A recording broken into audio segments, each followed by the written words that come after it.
ನಮಸ್ಕಾರ. ನಾನು ಸಿಗ್ಲಿ ಬಸ್ಯ,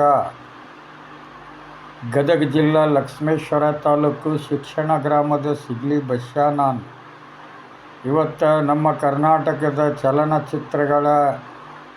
ಚಲನಚಿತ್ರಗಳ ಹೀರೋಗಳಾದಂಥ ಪ್ರತಿಯೊಬ್ಬ ಹೀರೋಗಳು, ಕನ್ನಡದ ಹೀರೋಗಳು, ಚಲನಚಿತ್ರದ ಹೀರೋಗಳು, ಅವರಲ್ಲಿ 101 ಕೋಟಿ ನಮಸ್ಕರಿಸುತ್ತಾ ನಿಮ್ಮ ಒಂದು ದಾರಿ ಏನಿದೆಯಲ್ಲ, ಗನ್ನು ಮತ್ತು ಲಾಂಗು, ಇದನ್ನು ಪಬ್ಲಿಕ್ಕಿಗೆ ಪ್ರಚಾರ ಮಾಡದೇನೆ ನೀವು ತೋರಿಸ್ಬೇಕಾಗಿದ್ದು ಇವತ್ತು ಜನರ ಒಳಿತಿಗಾಗಿ, ಜನರ ಸಂತೋಷಕ್ಕಾಗಿ, ಜನರ ಮನೋರಂಜನೆಗಾಗಿ, ಜನರ ಒಂದು ಈ ದೇಶದ ಏಳಿಗೆಗಾಗಿ.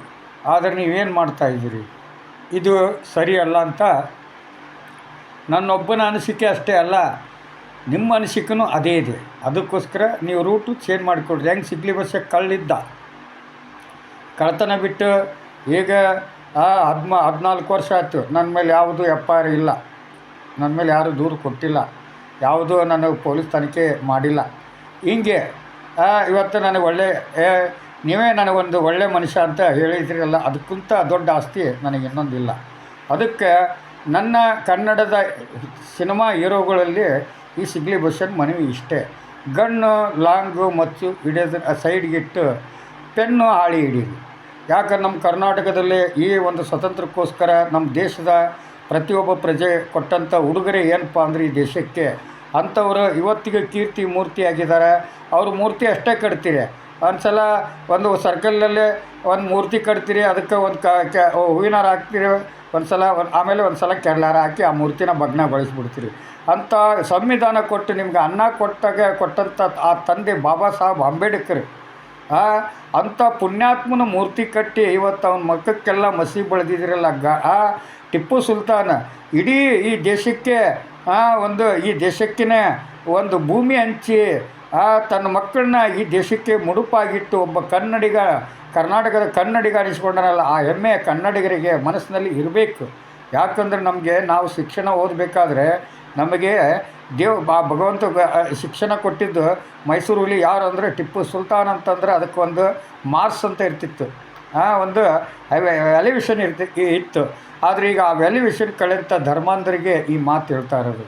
ಅದಕ್ಕೋಸ್ಕರ ಈ ಸಿಗ್ಲಿ ಬಸ್ಸನ್ನು ನಂಬಿ ರಾಮಿದ್ದ ಗ್ರಾಮದಾಗ ರಹೀಮ್ ಇರಬೇಕನ್ನಂಥ ಈ ಹಿಂದೂಸ್ತಾನದೊಳಗೆ ಎಲ್ಲ ಹಿಂದೂಗಳ ರಹೀಮ್ ತಂದು ತಮ್ಮ ಗ್ರಾಮದಾಗ ಇಟ್ಕೊಂಡು, ರಹೀಮ್ ಇಲ್ದಂಥ ಗ್ರಾಮದಾಗ ರಹೀಮನ್ನ ತಂದು ತಮ್ಮ ಪಕ್ಕಕ್ಕೆ ಇಟ್ಕೊಂಡು ಮೊಹರಂ ಹಬ್ಬ ಮಾಡೋಂಥ ಈ ಹಿಂದೂಸ್ತಾನದೊಳಗೆ ಎಲ್ಲ ಜಾತಿ ಧರ್ಮಕ್ಕೂ ಒಂದು ವ್ಯಾಲ್ಯೂಯೇಷನ್ ಮಾಡಿ, ಜನಲೋಕಪಾಲ ಮಸೂತಿ ಜಾರಿಗೆ ಮಾಡಿ, ಈ ಒಂದು ರಾಷ್ಟ್ರಪತಿ ಆಡಳಿತ ಕೊಟ್ಟು, ಈ ದೇಶದ ಸಂವಿಧಾನ ಮತ್ತು ಜನಗಣತಿ ಎಲ್ಲ ವ್ಯವಸ್ಥೆ ಮಾಡಿ ಪ್ರತಿಯೊಬ್ಬನಿಗೂ ಸಮಪಾಲು ಕೊಟ್ಟರೆ ಈ ದೇಶದ ಒಂದು ಸಂವಿಧಾನಕ್ಕೆ ಒಂದು ಇತಿಹಾಸ ಕೊಟ್ಟಂಗೆ ಆಗುತ್ತೆ. ಯಾಕಂದ್ರೆ ಅಂಬೇಡ್ಕರ್ ಯಾವುದು ಮುಟ್ಟಿದರೆ ಸರಿ, ಯಾವುದು ಮುಟ್ಟದೇ ಇದ್ದದ್ದನ್ನು ಮುಟ್ಟಿದರೆ ಅದರಿಂದ ಏನು ಅನಾಹುತ ಆಗುತ್ತೆ ಅದನ್ನು ಅವ್ರು ತೋರಿಸಿದ್ದಾರೆ. ಆ ರೀತಿ ನೀವು ಅದರಲ್ಲಿ ಏನೈತೆ ಅಂತ ಕೆದಕಿ ನೀವು ಈ ಒಂದು ಸಂವಿಧಾನಕ್ಕೆ ಅವಮಾನ ಮಾಡೋಂಥ ವ್ಯವಸ್ಥೆ ಇವತ್ತು ದೇಶದಲ್ಲಿ, ರಾಜ್ಯದಲ್ಲಿ ನಡೀತಾ ಇದೆ. ಇದು ನಾ ಹೇಳ್ತಾ ಇರೋದು, ಈ ದೇಶ ಆಳೋರು ಯಾರೇ ಆಗಿರಲಿ 5 ವರ್ಷ ಈ ದೇಶದ ಏಳಿಗೆಗಾಗಿ ದುಡೀರಿ. ಇವತ್ತು ಸಂವಿಧಾನ ಕೊಟ್ಟಂಥ ಬಾಬಾ ಸಾಹೇಬ್ ಅಂಬೇಡ್ಕರ್ ಅಂತಂದು ಬರೀ ನೀವು ಹಿಂಗೆ ಹೇಳ್ಕೊತ ಹೋದ್ರೆ ಅದೇ 100 ಸಲ ದೇವ್ರ ಧ್ಯಾನದಲ್ಲಿ ಮುಳುಗಿ ಎದ್ದರೆ ದೇವ್ರ ಆಶೀರ್ವಾದ ಮಾಡ್ತಾನಂತ ಹೇಳ್ತಾರಲ್ಲ. ಇಂಥ ಹುಚ್ಚು ನನ್ನ ಮಕ್ಕಳು ಮಾತು ಯಾರೂ ಕೇಳಬೇಡ್ರಿ, ಈ ಸಿಗ್ಲಿ ಬಸ್ಸನ್ ಮಾತು ಕೇಳಿ. ಯಾಕಂದರೆ ಇರೋದು ಒಂದು ದಿನ, ಹುಲಿಯಾಗಿ 3 ದಿನ ಭಾಳ ಅಂತಂದು ನಮ್ಮ ಕನ್ನಡದ ಹುಲಿ ಟಿಪ್ಪು ಸುಲ್ತಾನ್ ಹೇಳಿದ ವಾಕ್ಯನ ನಾನು ಅಲ್ಲಗಳಂಗಿಲ್ಲ. ಯಾಕಂದರೆ ಅವ್ರ ಇತಿಹಾಸ, ಆ ಸಮಯದಾಗ ಅವ್ರು ಏನು ಮಾಡಿದ್ರು ಅದು ನನಗೆ ಗೊತ್ತಿಲ್ಲ. ಆದರೆ ಶಿಕ್ಷಣ ಕೊಟ್ಟಂಥ ಗುರುಗಳು ಕೊಟ್ಟಂಥ ಪಾಠದೊಳಗಡೆ ನಾನು ತಿಳ್ಕೊಂಡಂಥವನು ರಾಜ್ಯ ಭಕ್ತ ಅಂತಂದು ಟಿಪ್ಪು ಸುಲ್ತಾನ್ ಬಿರುದು ಬಂದಾಗ ಅವನ್ನ ನಾವು ಹೊಗಳೋದ್ರಲ್ಲಿ ತಪ್ಪೇನಿದೆ? ಇದು ನನ್ನ ಪ್ರಶ್ನೆ. ಅದಕ್ಕೋಸ್ಕರ ನೀವೆಲ್ಲ ಬಿಡ್ರಿ, ಧರ್ಮ ಜಾತಿ ಇವನ್ನೆಲ್ಲ ಬಿಟ್ಟು ಈ ಸಮಾಜ ಕಟ್ಟಂಥ ವ್ಯವಸ್ಥೆ ಮಾಡಿರಿ. ನಿಮಗೆಲ್ಲ ಕಾನೂನಿನ ಜ್ಞಾನ ಇಲ್ಲ. 80ರಷ್ಟು ಇವತ್ತು ಸಿಗ್ಲಿ ಬಸ್ಸನ್ನಂಥ ಕಾನೂನು ಇವತ್ತು ಇದ್ದಿದ್ರೆ ನೀವೆಲ್ಲ ಕಳ್ಕೊತಿದ್ದಿಲ್ಲ. ಇವತ್ತು ಕೋರ್ಟು, ಜೈಲು, ಸ್ಟೇಷನ್, ಇವೆಲ್ಲ ಬಸ್ ಸ್ಟ್ಯಾಂಡು, ಇವೆಲ್ಲ ಆಸ್ಪತ್ರೆ, ಇವೆಲ್ಲ ಯಾಕೆ ಎಷ್ಟು ಕಟ್ತಾ ಇದ್ದೀರಿ? ಆ ವ್ಯಾಲ್ಯೂಯೇಷನ್ನ ಅದಕ್ಕೆ ಏರಿಸಿದ ದುಡ್ಡನ್ನು ಒಂದು ಕೋಲು ಮಾಡಿ ಇವತ್ತು ದುಡ್ಡಿಲ್ಲ ಅಂತಂದು ಇವತ್ತು 160ರಷ್ಟು ಎಲ್ಲ ಜಾತಿ ಒಳಗಡೆ ಬಡತನ ಬೇಯ್ದು ಇವತ್ತು ಜೀವನ ಹಾಳಾಗ್ತಾಯಿದೆ. ಆದರೂ ಇವತ್ತು ದೇಶದ ಪ್ರಧಾನಿಗೆ ಈ ದೇಶದ ಇತಿಹಾಸನ ಗೊತ್ತಿಲ್ಲ ಅಂತ ನಾನು ಹೇಳಲಿಕ್ಕೆ ಇಷ್ಟಪಡ್ತೀನಿ. ಏನು ತಿಳ್ಕೊಂಡಿದ್ದೀರಿ ನೀವು? ಈ ದೇಶಕ್ಕೆ ಸ್ವತಂತ್ರ ಪಡಿಬೇಕಾದ್ರೆ ಹೋರಾಟಗಾರರಿಂದ ಮಾತ್ರ ಸಾಧ್ಯ. ಈ ಮಾಧ್ಯಮಗಳು ಹೇಳ್ತಾವೆ ಇವೆಲ್ಲ ಯೂಟ್ಯೂಬರ್ಸು ಮೀಡಿಯಾಗಳು ಅವು ಇವು ಅಂತಂದು. ಮೊದಲು ನಿಮ್ಮ ತಿಕ್ಕ ನೀವು ತೊಳ್ಕೊಂಡು ಜನರಿಗೆ ಜಾಗೃತಿ ಕೊಡಿ.